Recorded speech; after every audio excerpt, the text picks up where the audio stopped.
Anda sedang mendengarkan UT Radio, Open Education Station for All.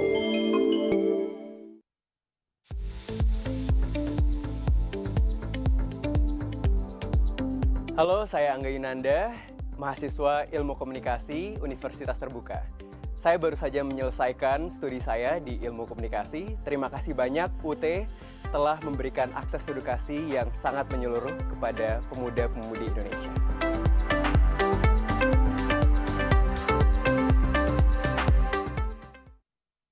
Saya benar-benar yakin bahwa masa depan Indonesia itu bertumpu pada universitas terbuka ini.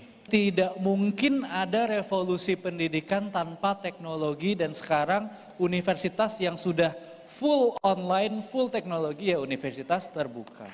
Ya semoga universitas terbuka ini semakin berkembang, amin, semakin baik ke depannya, karena benar-benar untuk bisa meningkatkan skill dari seluruh lulusan SMA di Indonesia yang banyak sekali, itu ya paling mudah dan paling scalable itu ya melalui online. Sesuatu yang tidak mungkin bisa terjadi tanpa adanya teknologi. Dan universitas terbuka itu adalah a key player in this, di higher education.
Tapi tentu kualitasnya nggak mungkin bisa direview.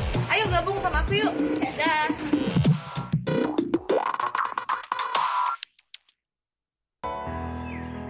Linda, aku harus pergi. Hubungan kita akan jarak jauh. Apa? Kom di mana? Jangan. Hah? Kom di mana? Tidak boleh pergi jauh dari Sakoto. Hubungan jarak jauh emang berat. Mending kuliah jarak jauh di Universitas Terbuka.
Dengan dilandasi keyakinan, UT mampu beradaptasi dengan setiap perubahan dan sumber daya manusia yang excellent, serta memiliki jiwa dan karakter Pancasila yang kuat.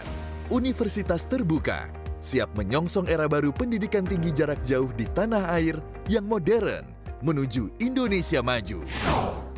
Dahulu, ketika UT didirikan pada tahun 1984, tidak sedikit orang yang memandang sebelah mata universitas terbuka. Hari ini kita percaya bahwa UT telah menjadi perguruan tinggi negeri yang besar, berdiri sejajar dengan perguruan tinggi lain yang lebih dahulu didirikan, bahkan terdepan dalam pendidikan terbuka dan jarak jauh. UT menjadi instrumen penting pemerintah dalam pemerataan pendidikan tinggi berkualitas dunia ke seluruh pelosok tanah air, bahkan mancanegara. Sulit rasanya meningkatkan angka partisipasi kasar pendidikan tinggi tanpa kehadiran UT. Seiring dengan berubahnya status menjadi perguruan tinggi badan hukum atau PTNBH, yang membuatnya sejajar dengan perguruan tinggi terkemuka di Indonesia yang lebih dahulu didirikan, UT semakin lincah dalam merespon beragam tuntutan internal dan eksternal dengan melakukan terobosan baru yang inovatif dan adaptif. Wabarakatuh. Salam sejahtera untuk kita semua, untuk listeners dimanapun Anda berada. Saya Eka Ardini kembali menemani Anda kali ini dalam program tutorial Radio UT Radio, Open Education Station for All. Dan selama 1 jam ke depan kita akan bahas mengenai pajak penghasilan pasal 22, 23, dan 26 yang diambil dari buku materi pokok perpajakan dengan kode mata kuliah X14206 ya. Dan saat ini di studio kami sudah ada Mbak Dwirini SE MSI AKCA yang akan menjadi narasumber kali ini. Untuk itu langsung aja, apa sih sebetulnya pajak penghasilan pasal 22, 23, dan 26? Gak ingat saya ya. Ingat itu kalau pasal tuh pasal 27, 28 gitu dan lain-lain ya. Untuk itu saya akan langsung sapa saja Mbak Dwirini untuk membahas tentang topik ini. Apa kabar Mbak Dwirini? Alhamdulillah Mbak Eka, saya baik, sehat. Sehat, kita ketemu lagi ya. Iya. Berarti selang berapa tahun? Setahun ada? Ya, setahun lebih. Setahun lebih ya, ada ya waktu itu. Kalau nggak salah Mbak Dwi baru gabung ke UT ya? Iya, benar. Oke, pertama kali. Dan sekarang kembali lagi ke tutorial radio. Tapi topiknya beda gitu ya. Iya. Oke, Mbak Dwi mau sapa dulu untuk para mahasiswa, boleh? Silahkan. Oke, assalamualaikum warahmatullahi wabarakatuh. Mahasiswa akuntansi Universitas Terbuka dimanapun Anda berada, pada kesempatan yang cerah ini saya bersama Mbak Eka akan berbincang mengenai pajak penghasilan pasal 22, 23, dan juga 26. Semoga kita dalam lindungan Allah Subhanahu wa Ta'ala, sehat dan tetap bersemangat. Oke, tetap bersemangat. Mbak, ada beda nggak sih dulu awal masuk ke sini dengan sekarang? Apa yang membedakan? Iya. Sekarang udah mulai menikmati kah ngajar tutorial online juga kan? Iya, ngajar Mbak. Gimana? Sudah mulai paham tentang perkuliahan, pembelajaran jarak jauh ini. Kami sekarang kan sangat sibuk update master tuton di setiap mata kuliah yang kita ampuh, Mbak. Terus ya sembari mengikuti alur aja lah, Mbak. Jadi tuton nih di upgrade terus ya, menyesuaikan dengan zamannya. Sekarang 2023 udah musim AI, barangkali juga ada penyesuaian lainnya gitu ya, Mbak Dwi ya. Oke, Mbak Dwi, tadi saya beberapa kali menyebutkan bahwa kita akan bahas tentang pajak penghasilan pasal 22, 23, dan 26. Nah, sebetulnya itu apa sih terkait dengan topik ini gitu ya? Apa sih pajak penghasilan pasal 22, 23, dan 26? Silahkan. Oke, baik Mbak. Kalau untuk pasal 22 itu sering dikenal dengan istilah potput atau potongan dan pungutan. Nah, di sini pasal 22 itu memang beda dengan potput yang lainnya ya Mbak ya. Karena kalau di pasal 22 ini lebih banyak terkait dengan perdagangan ekspor impor barang. Nah, kalau yang pasal 23 itu lebih banyak kepada membahas dividen, royalti, terus banyak lagi nanti kita perjelas satu persatu. Untuk di pasal 26 nanti kita akan membahas tentang wajib pajak dan badan usaha tetap. Oke, berarti kita mulai dulu dengan PPh pasal 22 ya, Mbak Dwi. Iya. Dan apa saja begitu objek pajak yang dikenai PPh pasal 22, silahkan. Oh ya, untuk PPh pasal 22 itu sendiri merupakan cara pelunasan pembayaran pajak dalam tahun berjalan oleh wajib pajak atas penghasilan, baik itu berhubungan, tadi sudah diberitahu bahwa ada perdagangan ekspor dan impor barang. Untuk pembelian barang itu bisa menggunakan dana APBD dan APBN.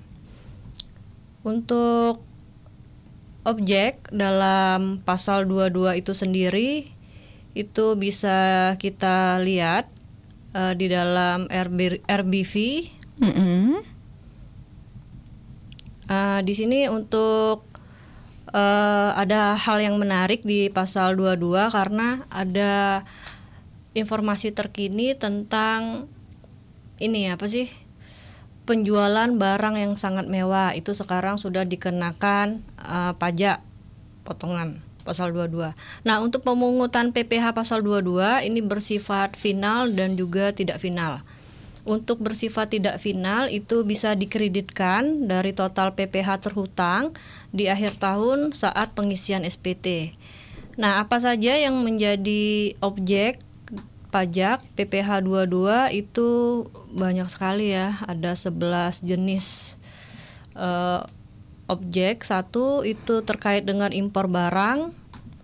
Impor barang di sini ya seperti biasa kegiatan memasukkan barang dari luar negeri ke dalam negeri ke Indonesia. Yang kedua nanti ada jenis ekspor. Ekspor di sini lebih banyak ke komoditas tambang batu bara, mineral, logam dan bukan logam. Itu nanti akan disesuaikan uraian barang tadi berdasarkan pos tarif harmonis sistem.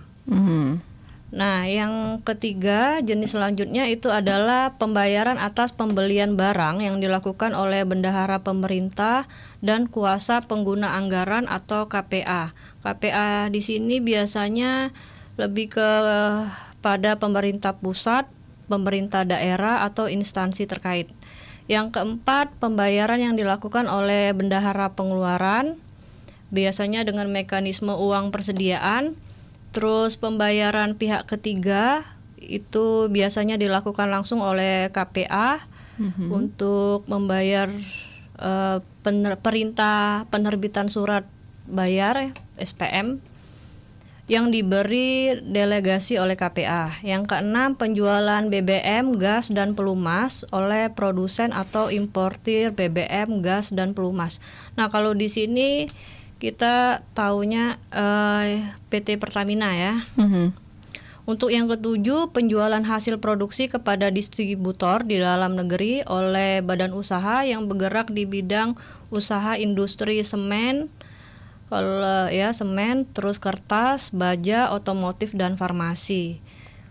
Untuk semen di sini itu banyak, contohnya semen Padang, semen Batu Raja, semen Tonasa. Untuk baja itu sendiri contohnya anak perusahaan dari Krakatau Steel.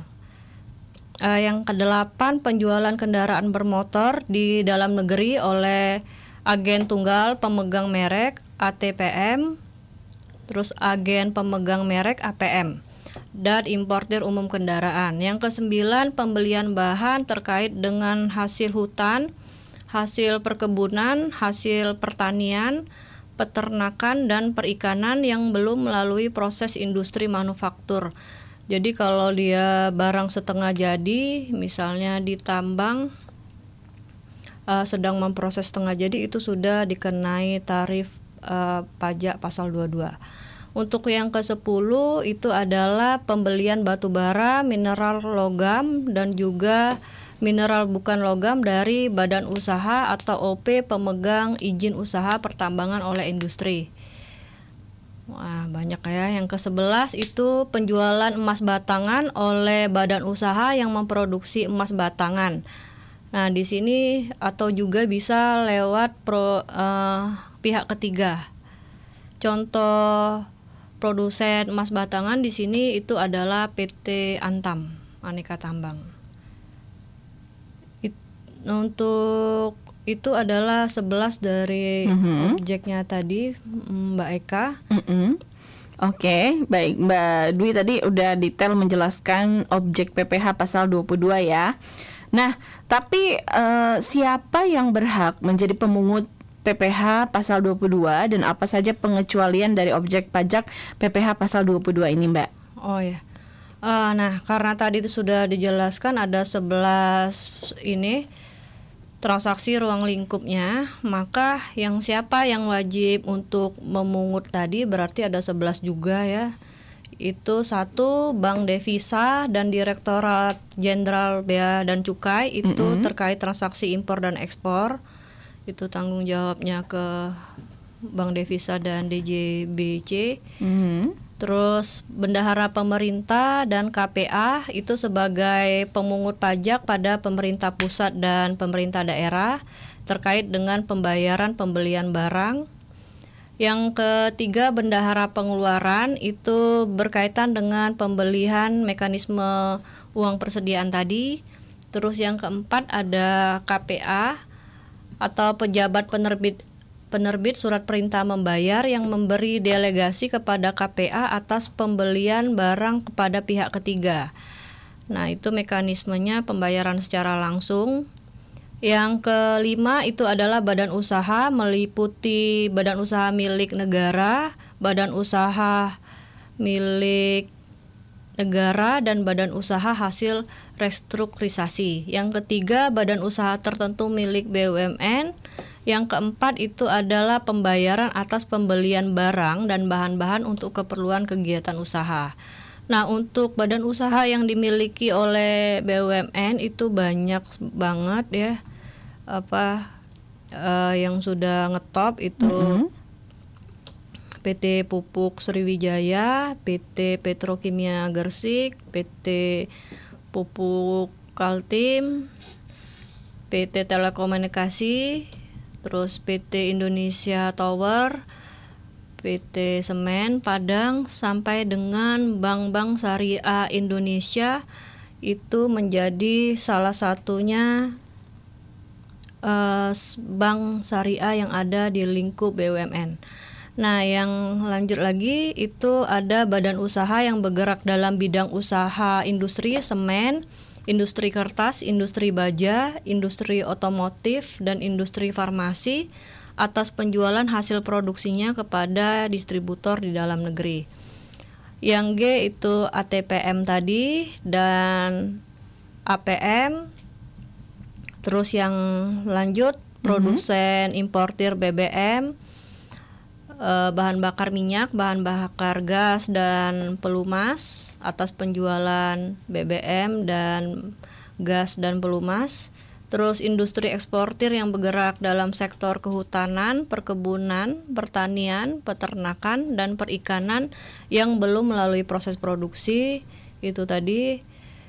Terus yang ke-10 industri badan usaha yang melakukan pembelian komoditas barang, tambang, batu bara, mineral, logam, dan bukan mineral logam dari badan atau orang pribadi pemegang izin usaha pertambangan. Terus yang ke-11 itu adalah badan usaha yang memproduksi emas batangan yang termasuk melalui pihak ketiga atas penjualan batangan di dalam negeri tadi. Nah, masih ada lagi kalau untuk pengecualian dari pemungutannya ya Mbak ya, pasal 22 ini? Iya, pasal 22 berdasarkan PMK terbaru nomor 34 garis miring PMK 10 garis miring 2017.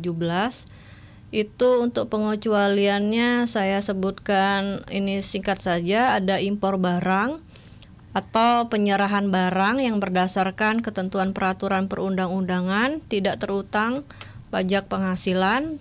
Terus ada impor barang yang dibebaskan dari pungutan bea masuk atau pajak PPN. Nah, ini banyak banget yang pengecualiannya. Kalau mau dibacakan itu ada 20 jenis ya pengecualian. bisa mahasiswa baca itu di RBV modul perpajakan Eksi 4206 dengan KB1 tentang pajak penghasilan pasal 22 dan 23. Itu adalah pengecualiannya, Mbak. Oke, baik Mbak Dwi. Nanti kita akan bahas mengenai kategori impor dan ekspor barang, kemudian juga untuk apa begitu ya dasar pemungutan PPh pasal 22 dan juga dasar pengenaan pajak beserta tarifnya. Tapi kita break dulu Mbak Dwi, nanti kita kembali lagi di segmen 2. Listeners, tetap bersama kami di UT Radio, Open Education Station for All.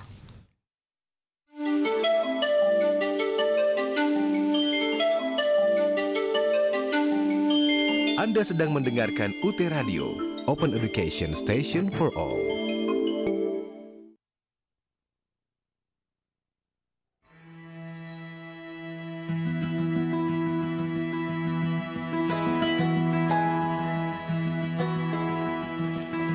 Hai Fir. Mel, aku lagi bingung nih mau kuliah di mana. Orang tua aku minta aku cepet kuliah di perguruan tinggi negeri. Tapi aku mau kegiatan dan hobi aku tetap berjalan. Kamu tahu gak universitas yang cocok buat aku itu apa? Universitas terbuka, Fir, jawabannya. Pelopor perguruan tinggi negeri dengan sistem pembelajaran jarak jauh. Jadi nggak perlu datang ke kampus. Wah, oke banget tuh. Gimana cara daftarnya? Gini nih cara daftarnya. Buka browser di handphone atau laptop kamu dan ketik admisi-sia.ut.ac.id.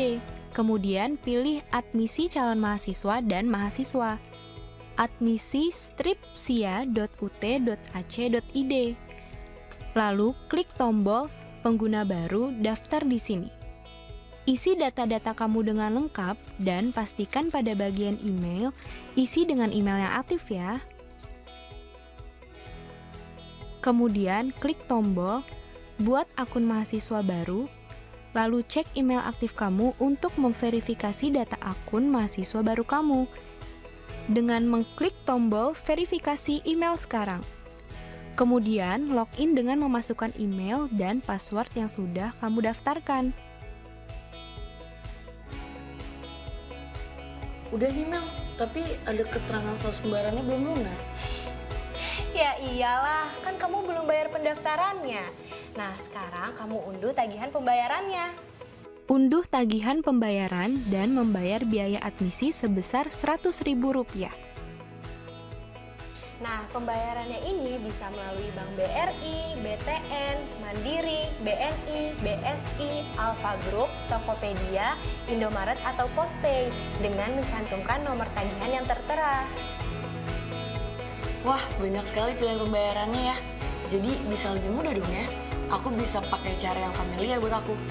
Betul banget, Fir. Kamu bisa pakai cara apa saja yang familiar atau biasa kamu gunakan untuk melakukan pembayaran pendaftaran mahasiswa baru ini, Fir.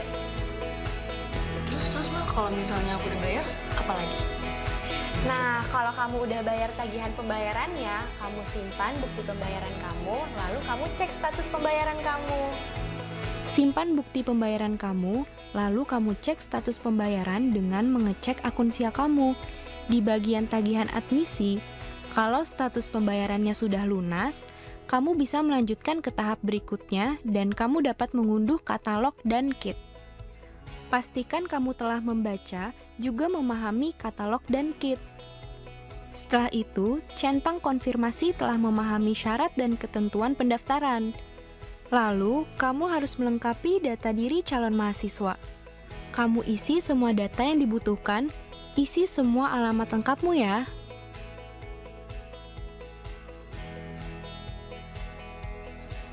Informasi layanan belajar universitas terbuka. Ini apa, Mer? Kok ada SIPAS dan non-SIPAS? Jadi, SIPAS adalah sistem paket semester. Kalau kamu memilih SIPAS, maka semua mata kuliah kamu selama 1 semester ini akan langsung dipilih oleh universitas terbuka, Fir. Jadi, kamu tinggal ikutin deh jadwal mata kuliah yang dikasih. Nah, kalau non-SIPAS, kamu sendiri yang memilih mau berapa mata kuliah yang akan kamu registrasikan nanti. Oh gitu, Mel. Jadi, sama-sama fleksibel ya, Mel? Bener banget. Jadi kamu ambil yang SIPAS atau non SIPAS nih? Kayaknya aku mau ambil yang non SIPAS deh, Mal. Aku mau atur sendiri mata kuliah yang aku ambil. Terus aku lanjut apa lagi nih, Mal? Nah, selanjutnya kamu isi program pendidikan dan layanan yang sesuai dengan keinginan kamu. Pilih program studi kamu isi dengan lengkap semua data calon mahasiswa sampai ke informasi tambahan yang dibutuhkan. Selanjutnya, kamu unggah berkas wajib kamu yang diminta ya, seperti fotokopi KTP dan pas foto. Nah, untuk surat pernyataan keabsahan dokumen dan formulir isian pas foto dan tanda tangan, kamu bisa langsung unduh dari sana juga ya. Sekali lagi, pastikan isi serta unggah semua berkas wajib kamu dengan benar dan akurat ya. Kalau bersama kami dalam program tutorial Radio UT Radio Open Education Station for All, dan kita lanjutkan pembahasan. Nah, di segmen 2 ini saya tadi sebelum break sudah tanya ya kepada Mbak Dwi begitu, apa dasar pemungutan PPh pasal 22 dan juga dasar pengenaan pajak beserta tarifnya. Silahkan. Baik, untuk dasar pemungutan itu ada 3 jenis, yaitu nilai impor, terus harga jual lelang, dan juga harga pembelian. Untuk dasar pengenaan pajak atau DPP atas pemungutan oleh Badan Bank Devisa dan Direktorat Jenderal Bea Cukai itu adalah barang tertentu itu sebesar 10% dikali nilai impor. Barang tertentu lainnya itu 7,5% dikali nilai impor. Untuk kedelai, gandum, dan terigu itu 0,5% dikali nilai impor. Ini apabila ada API, angka pengenal impor. Uraian barang untuk DPP-nya itu terdapat di lampiran PMK nomor 110 /PMK 10 /2018. Nah, selain barang di samping itu, apabila menggunakan API, angka pengenal impor itu sebesar 2,5%, Mbak, dikali nilai impor. Terus kalau tidak menggunakan API itu 7,5% dikali nilai impor. Tidak dikuasai itu sebesar 7,5% dikali harga lelang. Nah, untuk pemungutan jenis-jenis lain itu akan dijabarkan seperti tadi, bahwa ada industri semen, industri kertas, industri baja, otomotif, dan industri farmasi. Itu masing-masing mempunyai persentase di tarif PPh 21. Atas hasil penjualan kertas itu 0,1% dikali DPP PPN. Terus penjualan semua jenis semen itu dikenai 0,25% dikali DPP PPN. Untuk penjualan baja itu Mbak 0,3% dikali DPP PPN.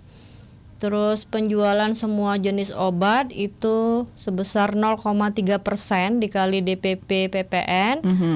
Yang terus untuk otomotif hasil penjualannya itu dikenai 0,45% dikali DPP PPN. Nah, untuk jenis bahan bakar minyak, gas, dan pelumas, di sini apabila importir atau SPBU Pertamina 0,25% dikali penjualan, ini sudah termasuk PPN semua. SPBU bukan Pertamina itu sebesar 0,3% dikali penjualan. Terus ada pihak selain sebagaimana yang dimaksud huruf A dan B yang tadi, itu 0,3% dikali penjualan. Terus untuk gas 0,3% kali penjualan, pelumas gas itu 0,3% dikali penjualan. Nah, terus untuk jenis hasil hutan, kebun, tani, ternak, dan ikan itu sebesar PPN-nya PPh itu 0,25% dikali harga pembelian, tidak termasuk PPN. Dan pembelian mineral, batu bara, logam dari pemegang izin usaha pertambangan itu 1,5% dikali harga pembelian, tidak termasuk PPN. Itu adalah jenis jenis daripada PPh pasal 22 Mbak Eka. Oke, baik. Nah, kemudian tentang besaran tarif pasal PPh 22 ini, tadi di akhir tuh Mbak Dwi menyampaikan banyak sekali persentase angka yang harus disesuaikan ya dengan jenis pemungutan itu sendiri. Bagaimana sih sebetulnya contoh-contoh mudahnya Mbak Dwi? Oke, untuk contoh mudahnya kita ambil saja jenis pajak perdagangan barang. Contoh saya ilustrasikan ya. PT Satria itu berkedudukan di Jakarta, menjadi pemasok alat tulis kantor bagi Dinas Pendidikan Kota Tangerang. Nah, di tanggal 2 September 2023, PT Satria itu menyerahkan barang kena pajak dengan nilai kontrak itu 21 juta sudah termasuk PPN. Nah, sekarang bagaimana mencari PPh pasal 22 yang akan dipungut oleh Dinas Pendidikan Kota Tangerang? Maka karena tadi nilai kontraknya sudah termasuk PPN, syarat dari PPh pasal 22 ini tidak, DPP-nya itu tidak termasuk PPN, jadi harus dikeluarkan terlebih dahulu dengan cara 100 dibagi 110 itu dikali dengan tadi nilai kontraknya tadi 21 juta, maka didapat harga pembeliannya 19 juta. Nah, untuk PPh pasal 22-nya sendiri kita tinggal melihat tarifnya 1,5% dikali dengan 19 juta tadi harga beli, maka didapat 285.000. Ini adalah angka PPh pasal 22. Nah, yang paling penting, jikalau ada bukti faktur pembelian, maka kita tidak perlu lagi mencari DPP tadi yang 100 bagi 110 tadi, karena sudah tertera harga beli produk di faktur itu. Itu yang kalau contohnya termasuk ini ya PPN. Nah, kalau yang tidak termasuk PPN ini murni harga beli, bisa dicontohkan PT Sila itu mempunyai API dan melakukan impor sebanyak 10.000 buah sisir bambu dengan harga chief per buah itu sebesar ini misal membeli sisir bambu ini dari Jepang, misal 200 yen nilainya per buah. Nah, sisir bambu tersebut akan dikenai bea masuk Mbak sebesar 25%. PPN-nya 10%, PPN BM 20%. Di sini anggaplah kursnya itu kurs nilai tukar antara yen ke rupiah itu 104,5 rupiah. Nah, untuk kurs Menkyu yang dikeluarkan oleh Menteri Keuangan itu 104 rupiah. Maka karena sisir bambu ini termasuk barang PMK nomor 110 garis miring PMK 010 garis miring 2018, maka kita akan mencari nilai impor si sisir bambu tadi. Maka nilai chief 10.000 buah yang diorder tadi dikali harga beli di Jepang itu 200 yen dikali kurs kita sekarang dari Menkyu misal 104, maka diperoleh 208 juta. Nah, ditambah bea masuk berarti 25% dikali dengan 208 juta tadi sama dengan 52 juta. Maka penjumlahannya akan diperolehlah 260 juta, ini dianggap nilai impor.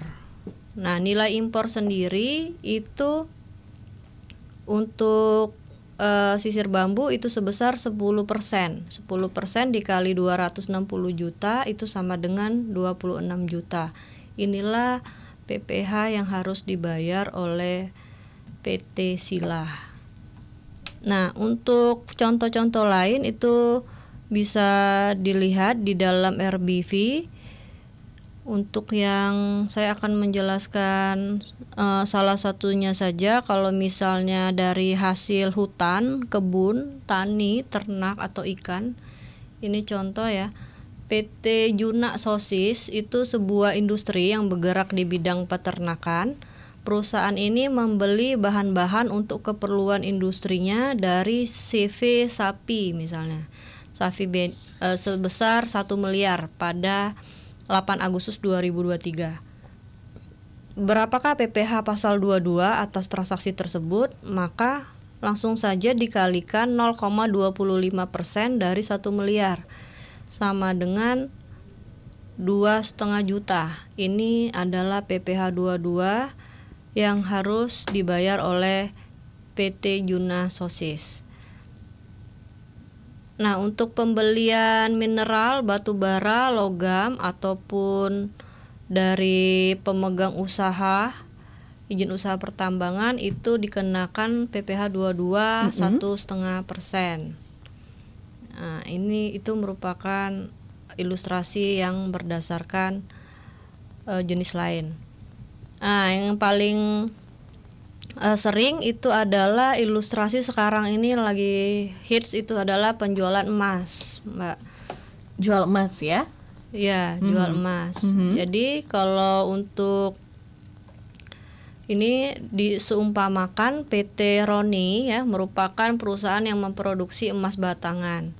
PT Roni itu ingin menjual emas batangan itu dengan total 1 kilo misal kepada PT lain dengan harga jual 1 miliar 12 juta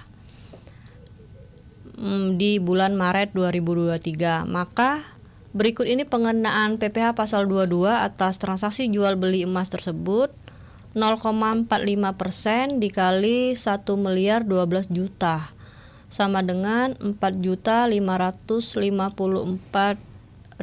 Ini adalah nilai yang harus dipotong ke PT Roni. Oh, oke. Terus bagaimana dengan informasi terkini PPh pasal 22 dan saat terutang dan pelunasan ya, pemungutan PPh pasal 22 juga kapan begitu, Mbak?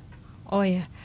Untuk barang tergolong mewah di pemungutan PPh pasal 22 ini memang sudah berlaku mulai tanggal 5 Mei 2015. Sudah dikeluarkan bahwa berdasarkan Peraturan Menteri Keuangan nomor 92 ini PMK 03 2019 bahwa pemungut PPh pasal 22 termasuk wajib pajak badan yang melakukan penjualan barang yang tergolong sangat mewah akan dikenai tarif. Nah, adapun barang mewah di sini, Mbak, kalau punya rumah dan tanah dengan harga jualnya itu lebih dari 30 miliar dengan luas bangunan lebih dari 400 meter itu dikenakan tarif 1% dari harga jual, Mbak. Terus untuk apartemen, kondominium dan jenis harga jual lainnya yang harga 30 miliar dengan luas bangunan 150 meter persegi, ini juga sama 1%.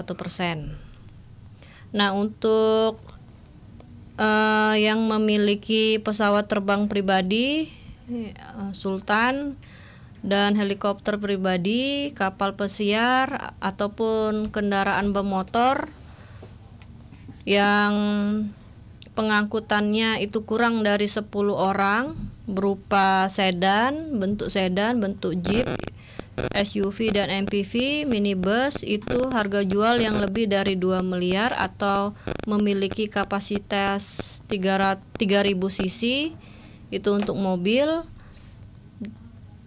Dan untuk mobilnya itu kapasitasnya 250 cc dengan harga jual lebih dari 300 juta itu dikenai 5% dari harga jual.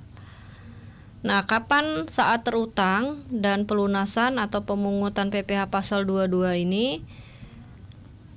Untuk kategorinya, kalau barangnya impor itu akan terhutang dan dilunasi bersamaan pada saat pembayaran bea masuk.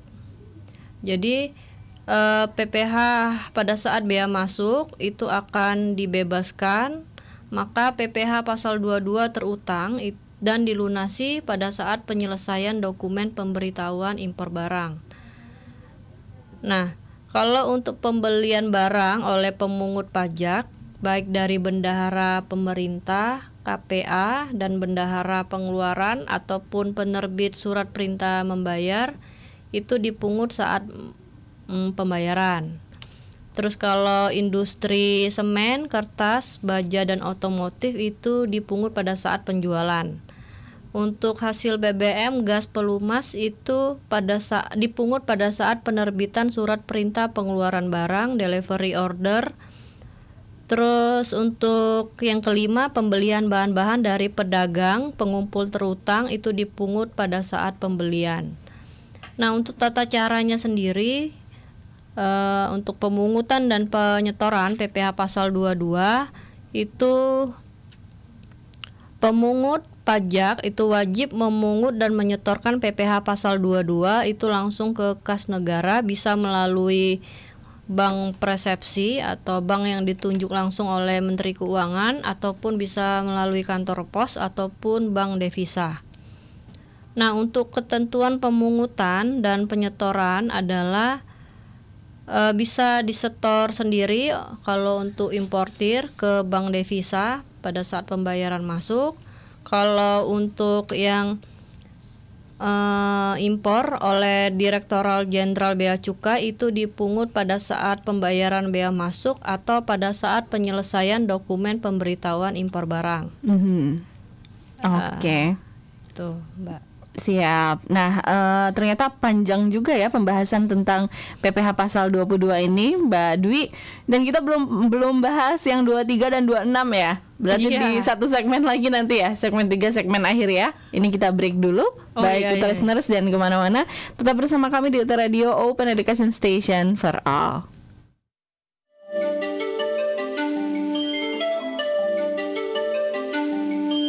Anda sedang mendengarkan UT Radio, Open Education Station for All.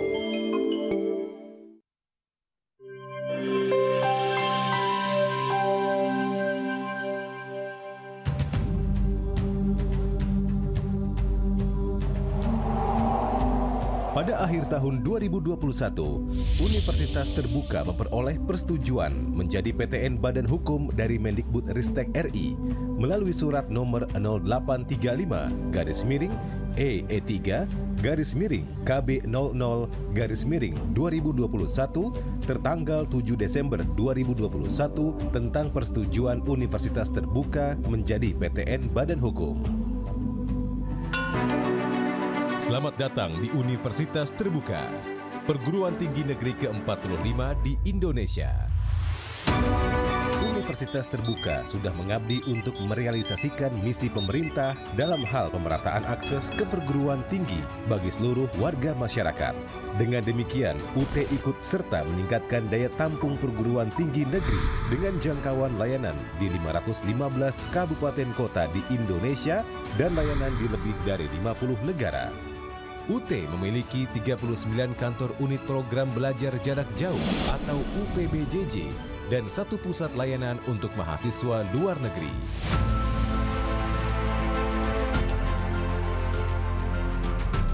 Reformasi pendidikan Indonesia melalui kebijakan Merdeka Belajar Kampus Merdeka selaras dengan visi dan misi UT, yaitu mewujudkan pemerataan akses pendidikan tinggi yang berkualitas seluas-luasnya bagi masyarakat. Melalui Kampus Merdeka, mahasiswa diharapkan memperoleh pengalaman kontekstual lapangan yang dapat meningkatkan kompetensi mereka secara utuh, siap kerja, atau menciptakan lapangan kerja baru. Universitas Terbuka sudah memiliki fondasi yang kuat dalam memanfaatkan digital learning. Fondasi ini harus terus dikembangkan untuk memfasilitasi penguasaan mahasiswa dan para dosen terhadap industri teknologi masa depan. Saya memberikan apresiasi tinggi kepada Universitas Terbuka sebagai pioner dalam pembelajaran jarak jauh pada tingkat perguruan tinggi yang telah memberikan layanan pendidikan tinggi yang terjangkau dan fleksibel bagi masyarakat di seluruh pelosok tanah air selama hampir 4 dasawarsa ini, dan selalu terdepan dalam inovasi pendidikan jarak jauh. Universitas Terbuka selama ini telah berperan penting dalam upaya pemerataan pendidikan melalui sistem pembelajaran jarak jauh. Dan seiring pergantian zaman, Universitas Terbuka turut berkembang menyediakan pendidikan yang tidak dibatasi ruang kelas. Semoga semangat mencerdaskan semua anak bangsa, dari Sabang sampai Merauke, terus menjadi semangat Universitas Terbuka. Mari terus menghadirkan pendidikan berkualitas tanpa batas. Maka yang namanya e-learning kalau kita kembangkan, classroomless, borderless akan terjadi. Tidak ada lagi kelas, tidak ada lagi batas negara, maka pendidikan tinggi harus kita lakukan suatu perubahan yang mendasar. Pada saat kesempatan ini yang sudah memanfaatkan peluang semacam itu, hanya satu-satunya di Indonesia yang pertama kali hanyalah Universitas Terbuka. Sebagai bentuk nyata dalam mewujudkan pendidikan untuk semua dan mendorong wajib sampai kuliah, Universitas Terbuka telah melakukan berbagai terobosan sehingga mampu beradaptasi di era kebiasaan baru agar dapat mencetak lulusan berkarakter dan berdaya saing global dengan memanfaatkan teknologi terkini, beragam fasilitas belajar, baik yang sinkronus maupun yang asinkronus dikembangkan dengan melibatkan pakar-pakar teknologi pendidikan dan media di tanah air. UT terus berupaya membangun sumber daya manusia unggul melalui digital learning ecosystem. Berbagai produk inovasi yang memanfaatkan teknologi informasi dan komunikasi terus dikembangkan. UT seringkali dijadikan kiblat oleh para mitra dalam pemanfaatan kemajuan teknologi dalam bidang pembelajaran.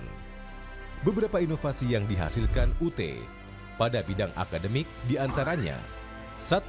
Workshop tugas atau assignment workshop. 2. Implementasi kebijakan Merdeka Belajar Kampus Merdeka atau MBKM. 3. Penyediaan aplikasi pemantauan kegiatan pembinaan minat, bakat, dan kreativitas mahasiswa. Inovasi pada bidang daya jangkau adalah pendirian Indonesia Cyber Education Institute atau ICE Institute yang merupakan marketplace pembelajaran daring di Indonesia. UT terus meningkatkan sarana dan prasarana untuk meningkatkan kualitas layanan. Saat ini, UT tengah membangun gedung Profesor Setiadi di UT Pusat, pembangunan gedung UPBJJ. Bersama kami dalam program tutorial radio UT Radio, Open Education Station for All.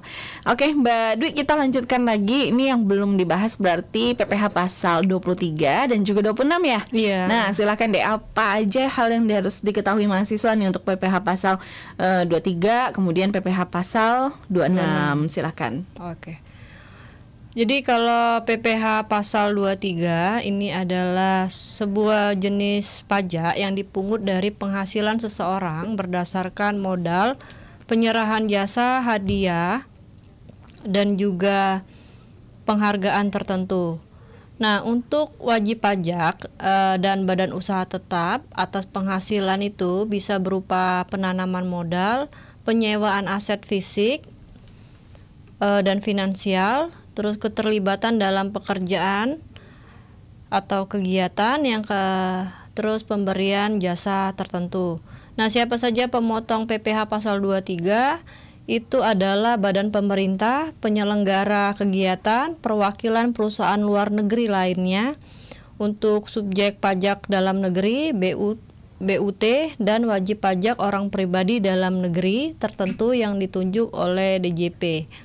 Nah, secara umum untuk pasal 23 ini terkait dengan atas orang pribadi dalam negeri itu dikenakan passive income, sedangkan untuk badan itu sendiri atau BUT itu dikenakan passive income berupa dividen, bunga, royalti, dan juga sewa.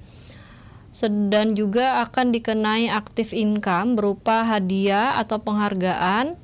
Terus jenis jasa sesuai PMK 141 /PMK 03 /2015.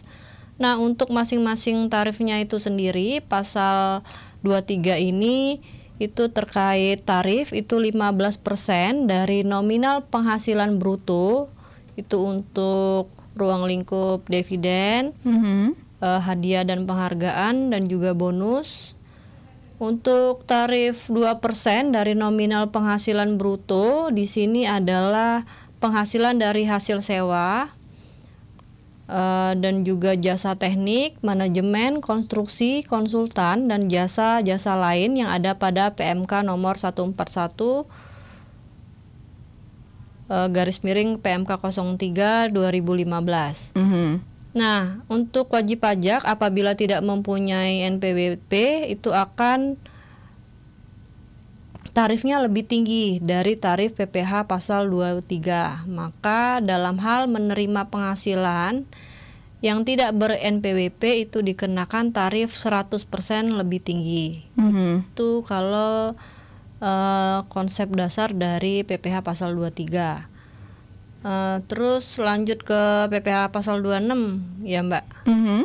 Untuk PPh pasal 26 ini di sini adalah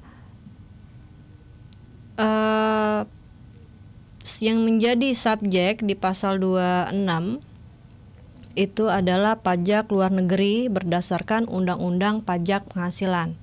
Nah, subjek pajak pemotong PPh pasal 26 itu wajib dilakukan oleh badan pemerintah, subjek pajak dalam negeri, penyelenggara kegiatan, BUT, terus perwakilan perusahaan luar negeri lainnya yang melakukan pembayaran kepada wajib pajak luar negeri selain bentuk usaha tetap.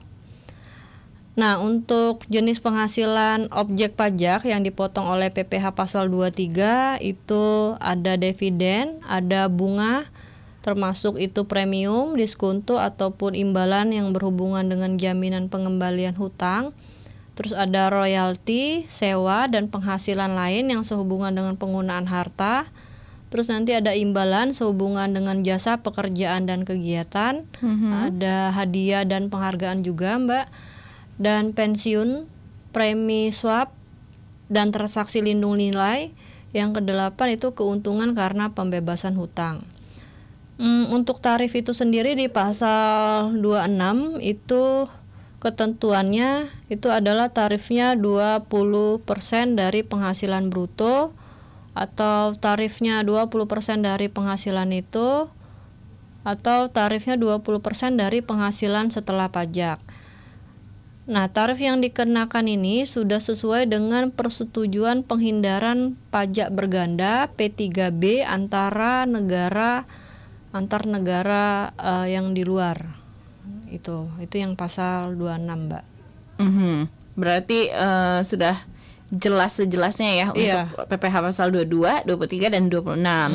Karena ini segmen akhir dan juga waktunya sudah hampir 1 jam, Mbak Dwi, jadi silahkan memberikan kesimpulan ya terkait dengan topik yang kita bahas kali ini. Oke. Baik Mbak, terima kasih. Saudara mahasiswi sekalian dimanapun berada, tadi kita sudah membahas tentang pemungut pemotong PPh, baik itu subjek pajak, objek pajak, terus pengecualian dari objek pajaknya, tarif hingga sampai dengan DPP, dasar pengenaan pajak, dalam perhitungan PPh pasal 22, 23, 26.